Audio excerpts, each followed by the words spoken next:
Okay guys, welcome to the demo video for Clip Studio Paint. If you're looking for a different program, then go back to the doc and click on another link because this one is for Clip Studio Paint.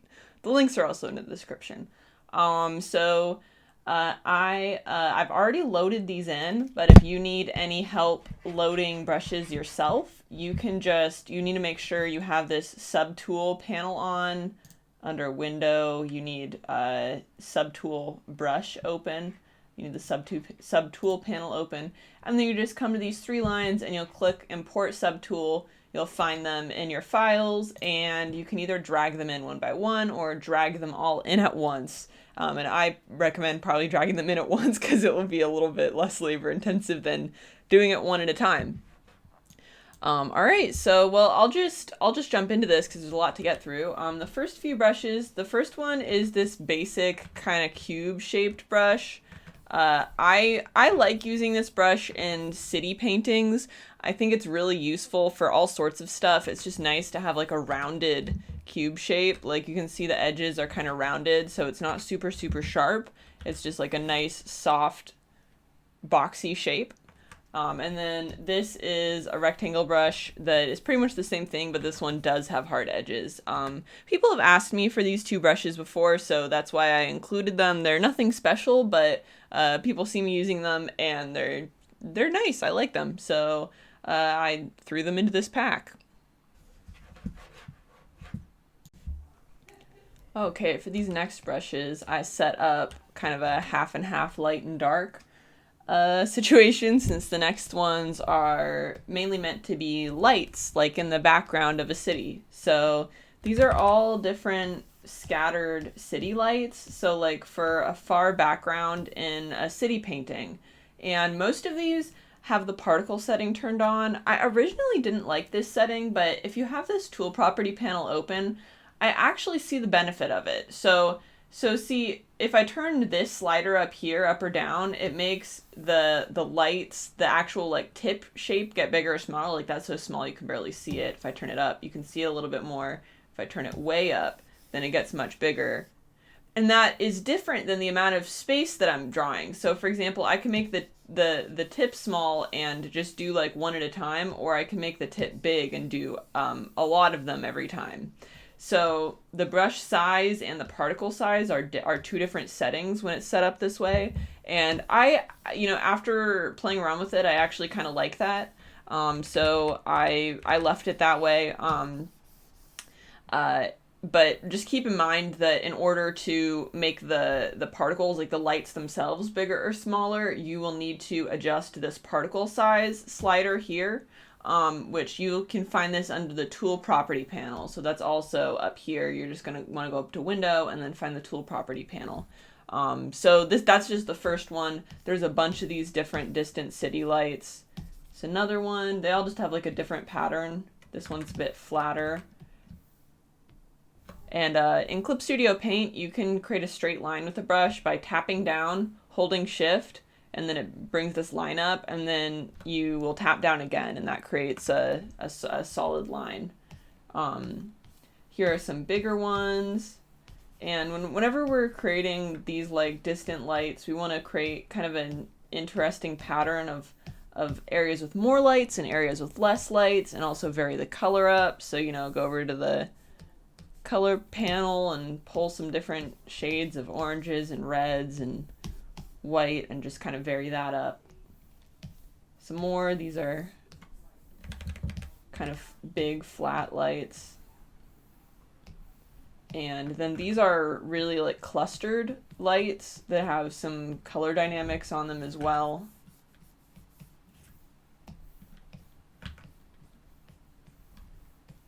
And then we get into these far buildings. So these ones are, here, I'm gonna shrink that down. Oops. And these brushes here, these far building brushes are meant to be kind of like the next stage in front of these really distant city lights. So like if these are like way in the distance, like if oh wait, let's see, transform.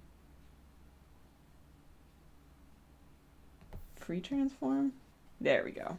If I flatten these way out, then the next thing forward in space would be these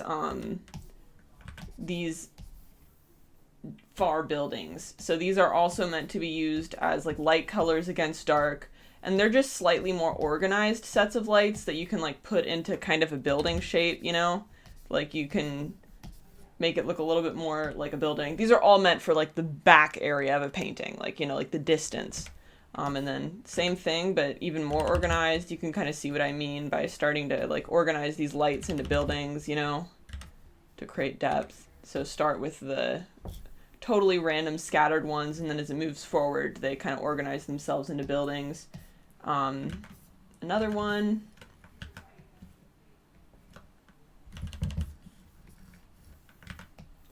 And this is the same thing, but it has some color jitter on. You can see it's like varying between oranges and yellows. And one more, that this one is like much more lit. If you can see what I mean. So all of those brushes together allow us to create kind of the far distance. Oh, and then one more, which these ones go actually right to left or left to right. They're meant to be used kind of horizontally like that. This is going back to mainly being used as dark on light rather than light on dark. So this is for blocking in kind of distant buildings.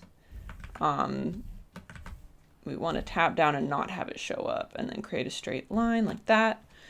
So yeah, these are meant for just like distant building details. So maybe more for like a daytime painting, but again, like far distance, you know, trying to create detail and noise without, you know, having to render a bunch of stuff in the very, very distance of a painting, giving us more opportunity to focus on the creative part in the front. Same thing, but this is supposed to look kind of like an apartment building. And one more building. So that's those three. These are all kind of like distant building brushes.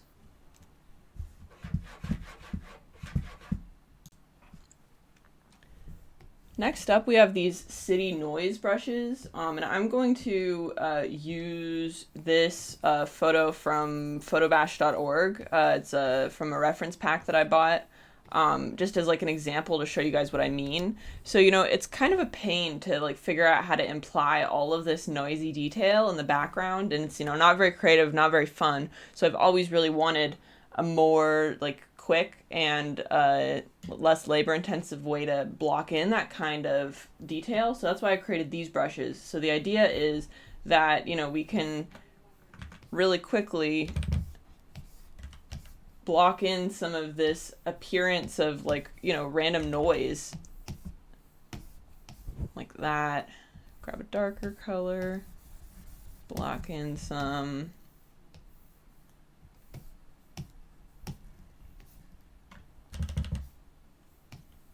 Hopefully you can kind of see what I mean here. So it's just like meant to create this pattern of, you know, squares of different shades, all in this kind of, you know, same family, that creates this overall appearance of just like distant building noise. And this is meant for like the far background. Like we probably wouldn't want to use this very close. It might not look very good. But in the background, you know, no one's paying very close attention. It's just about implying that kind of scattered detail, and these little buildings are for the same thing.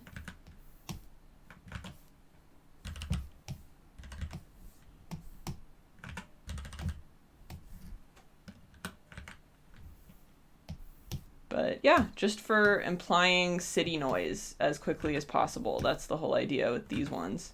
So I'm happy with how these came out. I'm definitely going to use them to cut down on the amount of time that I spend blocking in kind of distant city noise.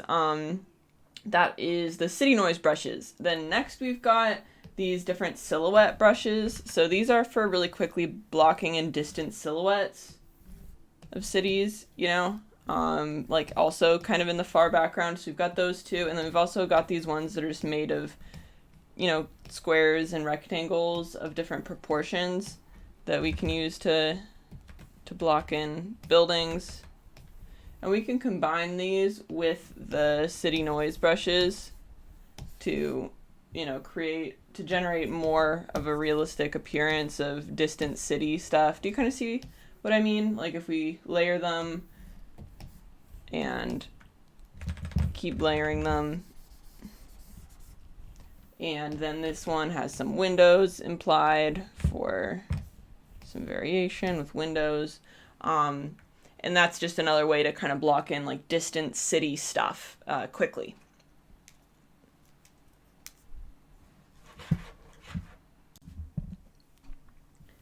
Next up, we have a whole bunch of different window stamps. So these are all just different like instant windows that you can take and then obviously distort into perspective. These ones are just meant to be like super easy to drop in for distant buildings. So, we've got all the responsive brushes, which will be next. But yeah, these are just kind of some ready-made towers of windows for easy use. And then we have all of these different window brushes. So first we've got these brushes that make rows and columns of windows. Same thing with squares. And then we start getting into the stacks of windows. So these are all different towers of windows, and I'm holding shift to make straight lines with all of these. And the way that they are meant to be used is, you make up your stack of windows, and then you select it, and you will distort it into perspective. So, depending on your drawing, you would distort your windows so that they fit your drawing. This is assuming you've got your drawing in perspective. You then just need to get your windows to align with that drawing. So that's how I'm intending all of these towers of windows to be used. So getting back to them, we've got just a bunch of different patterns of windows. I'll run through as many as I can. I may not hit every single one just because there's so many. The reason that I wanted to include so many different brushes for windows, so many different patterns, is because it allows us to create more different types of buildings in a single painting. We don't have to worry about it looking like all the buildings are like for some reason made by the same architect, when like in most cities, every single building is going to have a little bit of a different look. So I just wanted to create, really easy ways to just drop in a bunch of different patterns of windows. And yeah, there's a ton, if you can see that.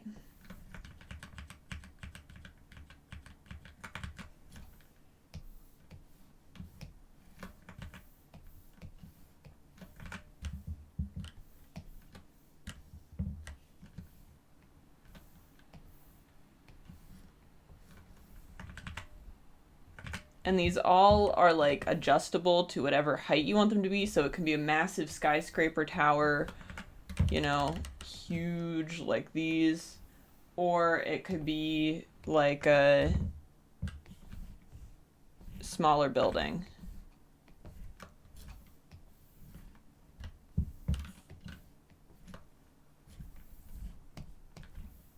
So I'm going to skip some of these just because there's so many different window brushes. But yeah, play around with them all, and I won't bore you with showing you every single one. But yeah, tons of different window brushes.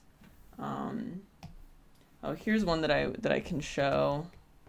These ones are pretty cool. So let me fill the background in real quick with a dark color, and then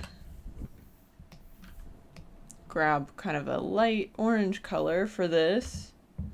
And you can see this is like a skyscraper tower. So there's some skyscraper towers with like color variation, and like some have more windows turned on, some have less windows turned on.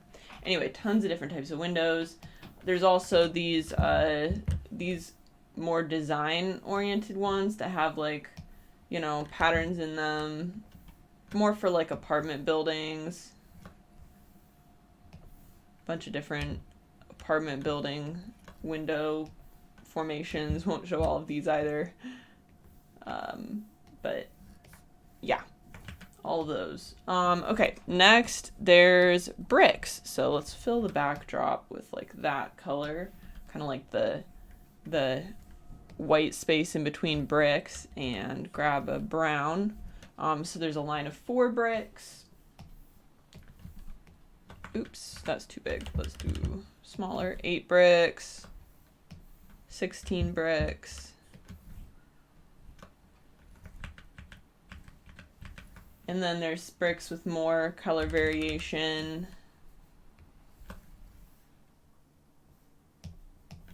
Taller version of the same thing. Taller bricks, some tiles. So these could be used for like the floor.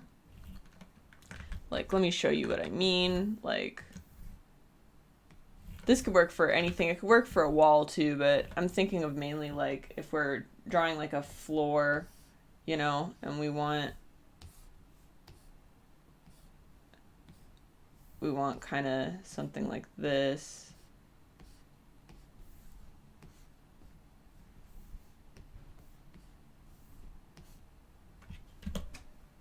Can use it for that. Create some tiles.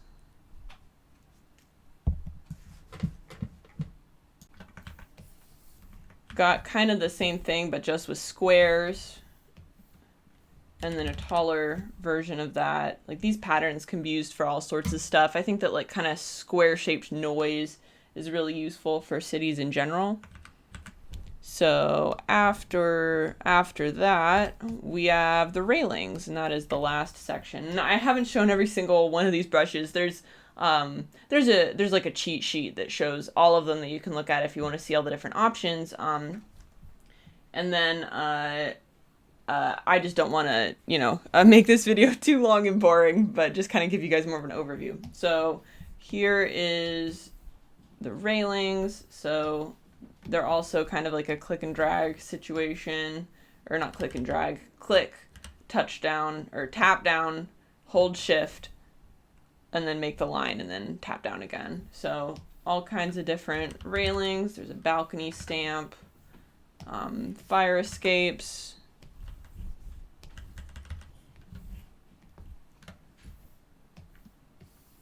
another fence, bunch of different types of fences.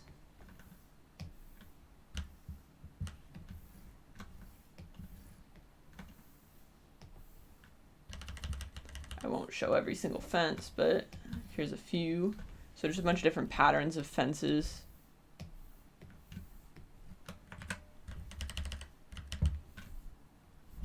Like that. And then some chain link fences. So these can be either used with the like tap, hold shift method, or we can actually just kind of make them like wiggly like chain link fences sometimes are, and it kind of works both ways. This one has the bar at the top, so it definitely works better straight like that. Yeah, and then at the very end there's some bridges that I didn't know where else to put them, so kind of like distant bridges. And that is pretty much everything. There is a demo video that shows you how I like use them and distort them into perspective, with a little more detail, if you want to watch that. Yeah, I hope you enjoy these. If you make something with them and want to tag me on social media, totally do. I try to look at as many as I can. I really love seeing the work that you guys make. I hope you guys enjoy using these as much as I have enjoyed making them. Thanks for watching, and I'll see you guys next time.